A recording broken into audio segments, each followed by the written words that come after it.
Est-ce que le développement personnel, ça rend égoïste? Je me suis posé cette question-là. Enfin, j'ai entendu quelqu'un dire que le développement personnel, c'était un truc d'égoïste. Et du coup, je me suis demandé, est-ce que vraiment le développement personnel, pour moi, c'était quelque chose qui rendait égoïste? Alors déjà, c'est quoi le développement personnel? Qu'est-ce qu'on met derrière ces deux mots? Qu'est-ce que ça représente pour nous? Pour certains, ça peut juste représenter un truc qui vient des États-Unis, avec tout le négatif qu'on peut mettre sur l'idée que quelque chose vienne des USA. C'est un peu un truc mécanique avec pas beaucoup. Enfin, je caricature, pas beaucoup de réflexion derrière, juste un truc où il faudrait se dire tout le temps qu'on est le meilleur, qu'on est le plus beau, qu'on va tout réussir, qu'on va tout déchirer, qu'on va écraser les autres. Voilà, une idée comme ça de ce qu'est le développement personnel, une idée très négative. Et moi, je vois pas du tout ça comme ça. Je trouve que le développement personnel, c'est quelque chose qui s'apparente à de l'autothérapie, de l'autopsychothérapie, quelque chose qu'on peut faire soi-même. Donc, j'ai lu je ne sais combien de livres de développement personnel, et je trouve que ce sont des outils. Après, c'est toujours pareil. Avec un marteau, tu peux planter des clous et construire une maison. Ou bien tu peux taper sur la tête de quelqu'un et le tuer. Donc c'est pas tellement l'outil en soi. La question, c'est surtout ce qu'on en fait. Et je trouve que le fait de s'occuper de soi-même, de prendre le temps de s'occuper de soi-même, s'occuper de ses blessures, s'occuper de ses manques, il y a du vent, s'occuper de ses manques, s'occuper de ses envies, de ses désirs profonds, de ses complexes, de ses angoisses, de tout ce qui fait que... tout ce qui nous empêche en fait de nous réaliser. Je trouve que c'est super important. Et pour moi, le développement personnel, c'est ça. C'est le temps que tu prends à... C'est le temps que tu t'accordes, le temps que tu oses t'accorder pour t'occuper de toi. Le temps que tu oses t'accorder pour évoluer, pour te développer psychologiquement, mentalement, te muscler en fait. Parce que tu peux avoir reçu dans ton enfance plein d'indices, plein de, d'indices de réassurance, avoir des parents qui t'ont soutenu, qui t'ont boosté.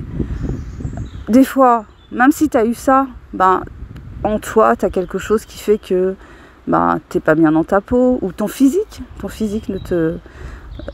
te complexe parce qu'il ne correspond pas aux normes de la société, tu ne trouves pas assez beau, pas assez grand, pas la bonne couleur de peau, tu as des blocages, ou tu peux avoir un handicap, une maladie qui te freine, qui te bloque, vraiment, ou de manière illusoire, justement, et d'être dans un processus comme ça de développement personnel, en suivant ou non ce qu'on appelle des gourous du développement personnel. Des fois, ça peut être une démarche que tu entreprends, comme les gens qui se mettent à écrire.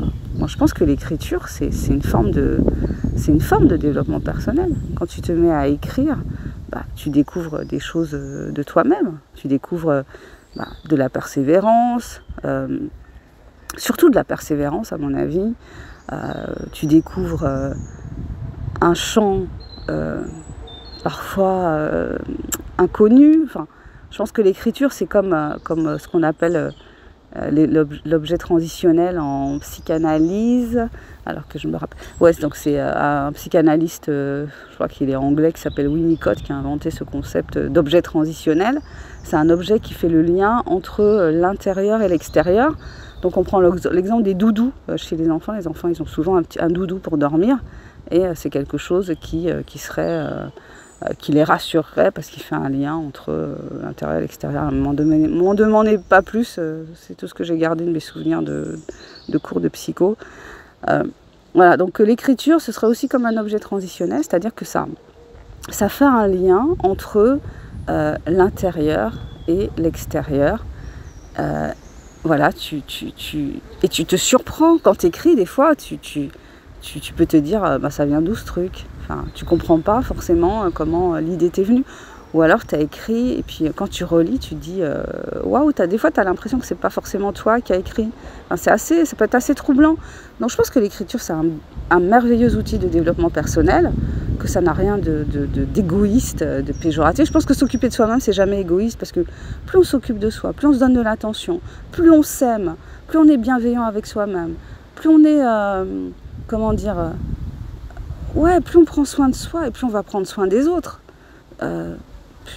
Moi, je pense que c'est comme ça que ça fonctionne.